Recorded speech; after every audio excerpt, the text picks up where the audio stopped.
लपंडाव या मालिकेचा आजचा भाग आपण इथे पाहणार आहोत आणि जर तुम्हाला अशा डेली मालिकेच्या अपडेट जाणून घ्यायला आवडत असतील तर चॅनलला जरूर सबस्क्राईब करून ठेवा. चला तर सुरू करूया लपंडाव या मालिकेच्या आजच्या एपिसोडला. आता इथे आपण पाहत असतो की आता सखीची झोपमोड झालेली असते, कारण की तिच्या स्वप्नात इथे कान्हा आलेला असतो आणि तो काय करतो हे पाहण्यासाठी त्याच्या रूममध्ये इथे ती आलेली असते. इथे मात्र एक गोंधळ होतो. आता सखीचं जे पैंजण असतं त्याचं घुंगरू खरं तर कान्हाच्या ब्लँकेटला इथं अडकलेलं असतं. ते काढण्यासाठी ते ब्लँकेट ती खेचते तेव्हा मात्र इथे कान्हाच्या अंगावरचं ब्लँकेट ओढलं जातं आणि त्याने शॉर्ट पॅन्ट घातली असते, त्यामुळे इथे सखी जोरात इथे आणि स्वतःचं तोंड वळून बाजूला थांबते आणि इथे देखील कान्हाला समजतं की मी शॉर्ट पॅन्ट घातली आहे, त्यामुळे तो पडदेशीन आता उशीजवळ घेतो. आता इथे कान्हा सखीला म्हणतो, काय सखी मॅडम तुम्ही इतक्या रात्रीचं आणि माझ्या रूममध्ये काय करताय? तेव्हा इथे सखी म्हणते, हो का, आणि तू इथं अशा हा पॅन्टवर कुणी झोपतं का? असं झोपतात का कुणी? असं खरं तर कान्हाला सखी ते विचार. लगेच कान्हा म्हणतो, म्हणजे कोण झोपतं म्हणजे? असं म्हणून खरं तर उशी सरकतो आणि उभा राहतो. परत इकडे सखी खरं तर जोरात ओरडते आणि स्वतःचं तोंड फिरवत असते. तेव्हा मात्र इथे कान्हाला देखील लक्षात आलेलं असतं, त्यामुळे तो देखील जोरात ओरडतो आणि परत ब्लँकेट जवळ घेऊन बेडवर बसत असतो. इथे कान्हा म्हणतो, हा ठीक आहे सखी मॅडम, बाकी सगळं जाऊ द्या, पण मात्र तुम्हाला हे कळत नाही का, एखाद्या पुरुषाच्या रूममध्ये असं रात्री अपरात्री शिरू नये म्हणून अंगावर कपडा असतोय नसतोय असं काही विचार करता का? सखी ते म्हणते, मी आपलं सहजच आले होते, म्हटलं तू झोपला आहेस नाही झोपलास हे पाहण्यासाठी आले होते. तेव्हा मात्र कान्हा इथे म्हणतो, अहो आत्ता, आणि ते बी इतक्या रात्रीचं? जनरली माणसं रात्री झोपलेलेच असतात. तुम्हाला काय वाटतं मी दिवसा गाडी चालवतो आणि रात्री वॉचमॅनची ड्युटी करतो का, अशी टोपी घालून जागती राहू? असं म्हणून खरं तर तो इथे परत उभा राहिलेला असतो. तेव्हा परत आता इथे सखी जोरात ओरडते आणि तिकडे बघते तेव्हा कान्हा देखील इथे जोरात ओरडतो. तेव्हा सखी म्हणते, अरे काय करतोस, कशाला ओरडतोस, सगळे घरचे येतील इथं, आरडावडा करू नको, शांत बस आणि हळू बोल जरा. असं म्हटल्याबरोबर आता सखी खरं तर तिचं जे पैंजणचं घुंगरू अडकलेलं असतं ते आता ब्लँकेटपासून काढायला पाहत असते. ती आता खाली वागते आणि ती काढत असते आणि इथे ती म्हणत असते की सोड पटकन ही ब्लँकेट सोड. तेव्हा इथे कान्हा म्हणतो, नाही सोडू शकत मी. आता तरी देखील ती सोड म्हणते, त्यामुळे त्याने लगेच ब्लँकेट सोडून दिलं आणि परत आता त्याला असं हापचड्डीवर बघून इथे परत सखी ओरडलेली असते. मी म्हटलं होतं ना मी सोडू शकत नाही म्हणून.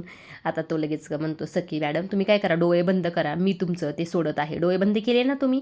आता सखी म्हणते, हो हो केले आहे. तेव्हा मात्र आता लगेच कान्हा ब्लँकेट बाजूला करतो आणि ते तिचं अडकलेलं घुंगरू असतं ते त्याने इथं काढून दिलेलं असतं आणि तो म्हणत असतो की सुटलं. आता लगेच परत सखी आता डोळे उघडते, पाहते, हसते, कारण की ते ब्लँकेट देखील इथं कान्हाने सोडलेलं असतं म्हणूनच ती इथे हसलेली असते. आता तो परत इथे ब्लँकेट जवळ घेत असतो.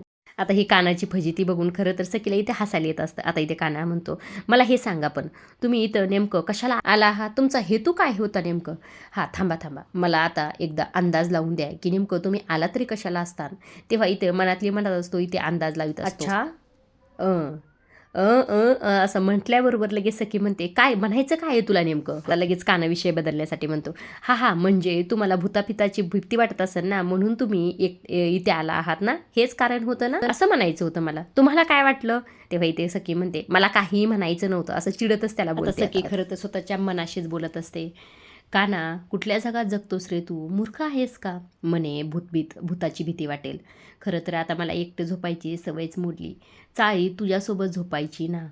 खरं तर ती ह्याच विचारात इथे गुंतलेली असते. लगेच आता इथे कान्हा म्हणतो, कुठे हरवलात? तेव्हा इथे सखी म्हणते, कुठेही नाही, अजिबात काही विचार करू नको वेगळा काही. आणि जाऊ दे, मला हे सांग, तुझं एवढा मोठा बेड सोडला शिते आणि इथे खाली जमिनीवर का झोपला आहे? कान्हा खरं तर काहीच बोलत नाही.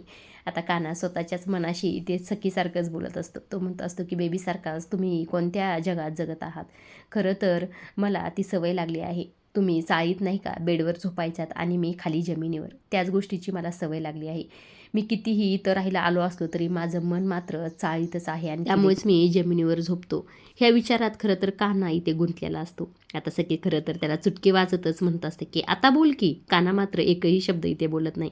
तेव्हा लगेच सखी म्हणते, हापचड्डी, असं म्हणून खरं तर त्याला चिडवतच इथून निघून गेलेली असते. कान्हा इथे म्हणतो असतो, सखी मॅडम अहो ऐका की. आता सखी तर इथे थांबलेलं नसते. आता लगेच तितक्यातच त्याला इथे हे घुंगरू दिसतं सखीचं. तेव्हा तो सांगण्याचा प्रयत्न करतो, सखी मॅडम तुमचं घुंगरू. मात्र परत तो शांत होतो आणि त्या घुंगराकडे पाहूनच बोलत असतो की सखी मॅडम तुम्ही सगळ्यांसमोर जरी कबूल करत नसलात तरी मला जाणवतंय आता हळूहळू का होईना, पण तुम्ही माझा स्वीकार करत चाललाय. असं खरं तर कान्हा त्या घुंगराकडे पाहूनच बोलत असतो. आता इकडे छान अशी फ्रेश सकाळ झालेली असते. आता इथे सखी नाश्ता करण्यासाठी इथे आलेली असते. आता इथे सरकार समोर बसलेली असते. तेव्हा इथे सरकार म्हणत असते की कान्हा कुठे गेला आहे. तेव्हा मात्र सखी म्हणते की तो सकाळीच उठून मंदिरात गेलेला आहे. तेव्हाही मनस्विनी असं म्हणते की चांगले, गुड बॉय, या घरात राहायचं असेल, विशेष म्हणजे जिवंत राहायचं असेल तर सरकारची भीती आणि देवावरची श्रद्धा या दोन्ही गोष्टी असायलाच पाहिजेत.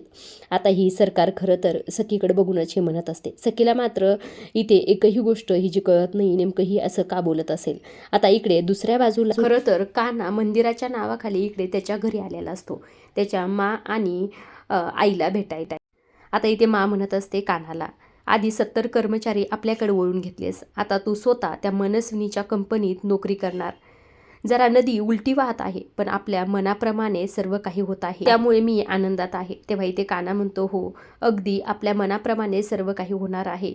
आधी मी शेअर्स विकत घेतले आणि आता सर्व काही कर्मचाऱ्यांनी तिथे राजीनामा देखील दिलेला आहे. मा, आपल्याला या सर्व गोष्टीचा पुढे जाऊन खूप फायदा होणार आहे असं कान्हा खरं त्याच्या माशी बोलत असतो. तर लगेच मा म्हणत असतात की हो नक्कीच सर्व काही असं होईल. आता देवाला मा प्रार्थना करत असतात की देवा असं सर्व काही होऊ दे रे बाबा. लगेच मा कबीरला म्हणत असते, कबीर तू आता जेवूनच जा बरं, माझ्या हाताचं काही करू का तुला गोडाधोडाचं खायला. आता इथे कान्हा खरं तर माजवळ जाऊन बसत असतो आणि तो मोबाईल आणि घुंगरू तिथे टेबलवर ठेवतो. आताच्या पडदेशीन लक्षात येतं की हे घुंगरू पाहून मला नक्कीच खटकेल आणि मात्र पुढे तेच घडलेलं असतं. आता कान्हाच्या हे लक्षात येताच कान्हा पडदेशीन ते घुंगरू घेतो, स्वतःच्या मुठीत बंद करून ठेवतो. मला हे लक्षात आलेलं असतं. लगेच त्या म्हणत असतात की कबीर काय आहे दाखव मला पडदेशीन. आता इथे कबीर दाखवत नसतो, मात्र ते आता जबरदस्ती त्याचा हात ओढतात आणि त्याची मूठ उघडून ते घुंगरू पाहतात आणि त्या इथे म्हणत असतात की कानात फक्त ध्येयच वाजलं पाहिजे, माणसाला कमजोर करणाऱ्या या आवाजापासून लांब राहायचं, असं म्हणून ते घुंगरू खरं तर त्या इथे फेकून देतात. आता इथे खरं तर कान्हाची आई असते ती अपर्णा, ती तिथंच बसलेली असते. आता तिच्याजवळचे घुंगरू जाऊन पडल्यामुळे खरं तर अपर्णा ते हातात घेते आणि मायेने त्याच्याकडे पाहत असते. मात्र कान्हा इथे म्हणत असतो की मा हे काय केलंस तू. आता इथे खरं तर अपर्णा स्वतःच्या हातात घुंगरू घेऊन त्याच्याकडे पाहत असते. आता इकडे मा आणि कबीर खरं तर अपर्णाकडे पाहतच राहतात. आजच्या पुरतं एवढंच. अशा डेली मालिकेचे अपडेट जर तुम्हाला जाणून घ्यायला आवडत असतील तर आपल्या चॅनलला जरूर सबस्क्राईब करा आणि पुढील भाग पाहिला तर अजिबातच विसरू नका. तोपर्यंत धन्यवाद.